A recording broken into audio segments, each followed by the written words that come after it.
Hi everyone, once again welcome back to Preventive Health Solutions.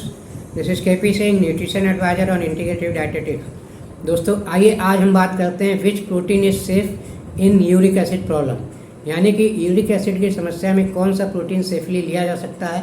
क्योंकि जैसा कि हम दोस्तों जानते हैं कि जब यूरिक एसिड की प्रॉब्लम हो जाती है तो प्रोटीन मना कर दिया जाता है कि प्रोटीन रिच डाइट ना लें।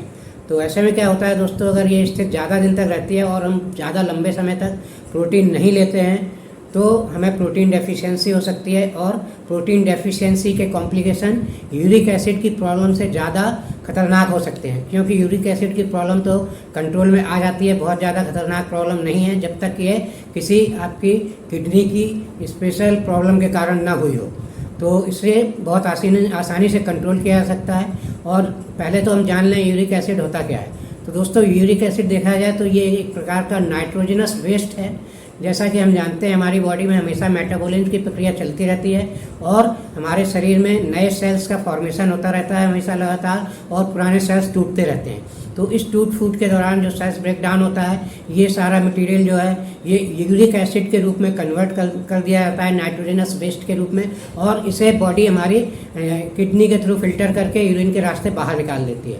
लेकिन कुछ कारणों से ये हमारी बॉडी अगर इसे एफिशिएंटली बाहर नहीं निकाल पाती है और इसका लेवल यूरिक एसिड का ब्लड स्ट्रीम में ज़्यादा बढ़ जाता है और लंबे समय तक बढ़ा रहता है, तो ये यूरिक एसिड के क्रिस्टल फॉर्म हो जाते हैं और ये क्रिस्टल हमारे पैरों के या जो भी जॉइंट्स हैं उनमें जमा हो जाते हैं। तो ज़्यादातर ये शुरुआत में पैरों के जॉइंट्स में जल्दी जमा होते हैं, जैसे अंगूठे के जॉइंट्स हैं, एड़ी के जॉइंट्स हैं, इनमें शुरुआती दौर में जमा हो जाते हैं और यहाँ पर ये काफ़ी इन्फ्लेमेशन और पेन की सिचुएशन पैदा करते हैं। इससे हमें काफ़ी तकलीफ होती है और आगे चलकर ये गाउट का रूप ले लेते हैं या गाउट की प्रॉब्लम हो जाती है। तो दोस्तों इस टाइप के केस में अगर हम प्रोटीन हमेशा अवॉइड करते रहेंगे तो प्रोटीन की डेफिशिएंसी हो सकती है। उससे बचना है तो हमें प्रोटीन लेना चाहिए, लेकिन कौन सा प्रोटीन लेना चाहिए तो इसके बारे में हमें ये अवेयरनेस होनी चाहिए कि प्रोटीन लेने क्यों मना किए जाते हैं। तो दोस्तों प्रोटीन लेना इसलिए मना किया जाता है क्योंकि ज़्यादातर प्रोटीन में जो प्रोटीन रिच डाइट होती हैं उनमें प्यूरिन भी पाया जाता है, और देखा जाए तो प्रोटीन उतना नुकसानदायक नहीं है यूरिक एसिड को बढ़ाने में, बल्कि ये जो प्यूरिन नाम का पदार्थ है जो प्रोटीन के साथ अक्सर पाया जाता है, ये हमारे यूरिक एसिड में इसको और ख़तरनाक स्टेज तक पहुंचाता है। यूरिक एसिड को बहुत बढ़ाता है तेज़ी से, इसीलिए इसे मना किया जाता है। तो अगर हमारा प्रोटीन प्यूरिन फ्री है तो हम उसे सेफली ले सकते हैं। तो दोस्तों जितने एनिमल प्रोटीन हैं उनमें ज़्यादातर प्यूरिन पाया जाता है, हाई प्यूरिन होता है एनिमल्स प्रोटीन में। तो इसीलिए एनिमल्स प्रोटीन नहीं लेने चाहिए यूरिक एसिड के केस में। Of course egg protein safe है, एग प्रोटीन में प्यूरिन नहीं होता है।